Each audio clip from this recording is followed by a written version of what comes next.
Quality education in globally and in Malaysia highlight a key aspect like access challenges and initiative. The quality education globally versus Malaysia, such as global access enrollment, most countries have achieved near universal primary education enrollment. Secondary, tertiary education access remains uneven. Developing countries still lag behind. Disparities exist based on gender, location, urban versus rural, and income levels. The challenge teachers have shortage, especially qualified teachers in rural areas, and outdated curricula that do not match 21st century skills. Teachers also have limited resources such as poor infrastructure, lack of technology, and insufficient learning materials. The impact of the conflict, climate change, and COVID-19 description.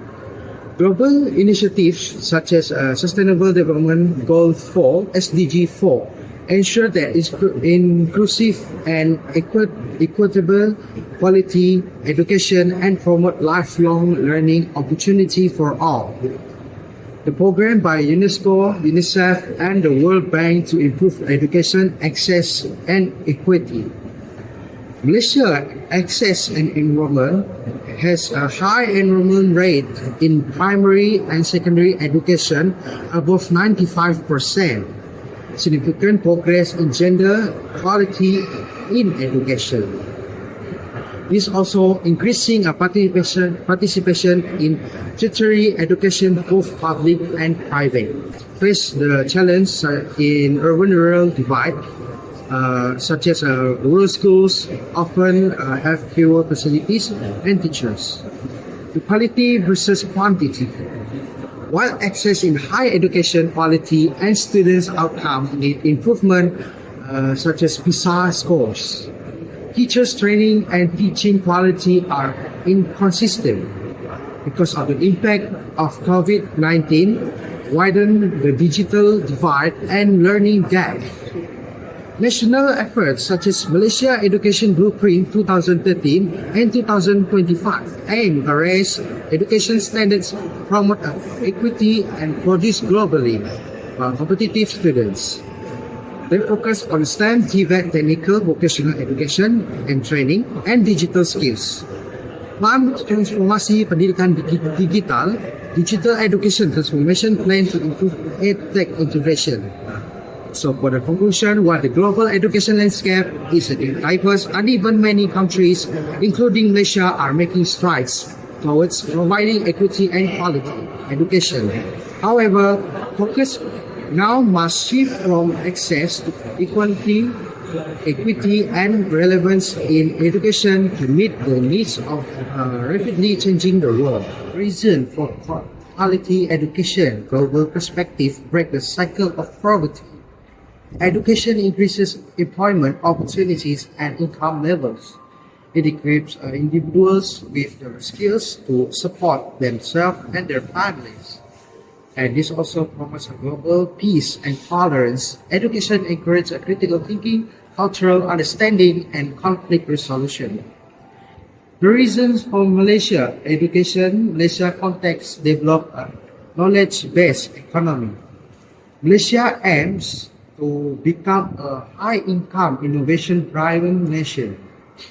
And this bridges the urban-rural divide. Equal access to quality education can reduce socioeconomic gaps between regions. This helps rural communities break out of poverty and foster a national unity.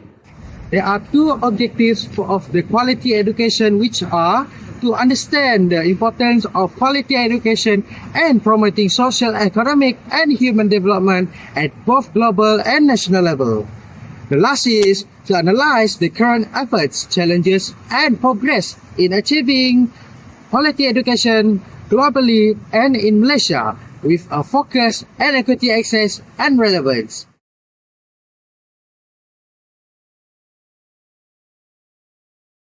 So let's turn to Sarawak. Sarawak have education as EEP, launching April 2025. What the purpose of SEEP? To improve academic outcome for students score below 40% in core subjects like English, Math, and Science. So, let's through to the impact. Positive impact for this SEEP to improve result and increase increment in science statement due to SEEP. So, like example at Belaga, SMK Belaga have a secondary school serving students for remote community participating in SEEP and others that improve academic performance. For my part about education in Sarawak, there are statistics, factors, and also challenge. So for the statistic, the example is dilapidated schools. As of October 2020, Sarawak had 1,020 dilapidated schools, whereby 569 were level 6, which made unsafe and validated by education authorities. Then there are 56 were level 7, which is unsafe and validated by Public Works Department. For the teacher and student ratio in year 2020, 41,217 teachers for 480,983 students indicates a ratio of roughly 1 teacher per 11.7 students, but rural areas often face shortage. The factors it is affecting quality education in Sarawak. There are geographic challenges, which is remote areas like Belaga face logistical issues in delivering consistent education. And another one is infrastructure gaps, which is many schools lack proper facilities, especially science lab and digital tools. And then there are also language policy, like Sarawak implements the dual language program, which is DLP, like teaching science and math in English to improve global competitiveness. And also there are government investment through FTES, which is Free Tertiary Education scheme, which is starting in 2026. Sarawak offers free university education and 5,000 ringgit annual stipends for low-income students. The challenges for under-equipped universities may hinder practical learning, especially in technical fields. Risk of underemployment or brain drain if job market doesn't absorb the graduates effectively. A recent overseas example of a quality education issue dates back to March 2020 in nationwide Japan. The issue in Japan's quality education during this time were loss of studying time due to lack of effective online learning arrangements. Other than that would be the inadequate ICT support in schools, as well as unequal access to education, with students from disadvantaged backgrounds facing greater challenges due to lack of devices and internet access. Now, the common factors that are causing this issue would be COVID-19 pandemic. This was the outbreak led to the temporary closure of schools across Japan starting in March 2020. Secondly would be the digital divide, where many schools had insufficient ICT infrastructure, making it difficult to deliver simultaneous interactive online instruction. Only about 15% of public schools could implement effective online teaching at the onset of pandemic.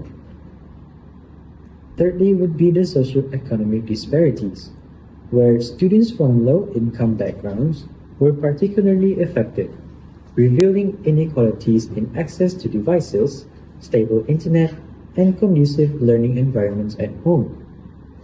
Last but not least would be the flexibility of learning, where the sudden need for remote and flexible learning formats highlighted gaps in teacher preparedness and adaptation to digital platforms. The effects of the issue were many, but amongst them were loss of learning opportunities, widened educational disparities, and policy response. First and foremost, many students could not fully participate in remote education, which leads to learning gaps.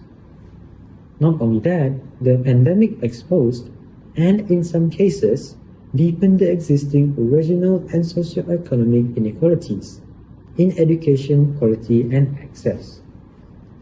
In response, Japan intensified efforts to bridge digital gaps, updating the high school tuition support fund program and accelerating the Giga School initiative to provide devices to students and improve digital infrastructure in education field. Theory and evidence from Indonesia. In Indonesia, parental education and school quality play a key role in children's learning. Educated parents make better decisions about schooling, and urban families tend to invest more financially, though the impact depends on school quality. The rural school often enhance parental support, while urban school can compensate for lower parental educations. Social factors like peers and role models also influence outcome differently across regions. Despite this dynamic, Indonesia ranks low in global tests like BISA and TIMSS. For example, in the 2006 BISA, Indonesia ranked around 50 out of 57 countries in science, reading, and math. A significant percentage of students do not learn basic numeracy skill in early primary school. One study found that 40% of students could not recognize two-digit numbers by the end of second grade, and about 50% could not order four-digit numbers by the end of fourth grade. It affects many students where they become lacking in basic math skill. Rural children show more relative mobility when parents are less educated, but overall face lower absolute mobility. Improving rural school quality through public investment is both fair and effective for boosting educations. To sum up this issue, both Sarawak and Indonesia face persistent challenges in providing quality education, especially for those in the rural areas.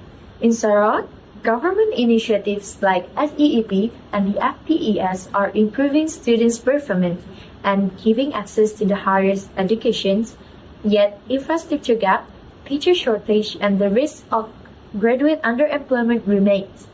Meanwhile, in Indonesia, the influence of parental education and the school quality is significant, with early learning gaps in numeracy and literacy slowing progress. Rural communities, while showing potential for relative mobility, still face lower overall achievement levels. Overall, both regions highlight the urgent need for sustained investment in the rural education infrastructure, teacher training, and targeted programs that bridge learning gaps early and ensuring that every student, regardless of location, has the opportunity to succeed.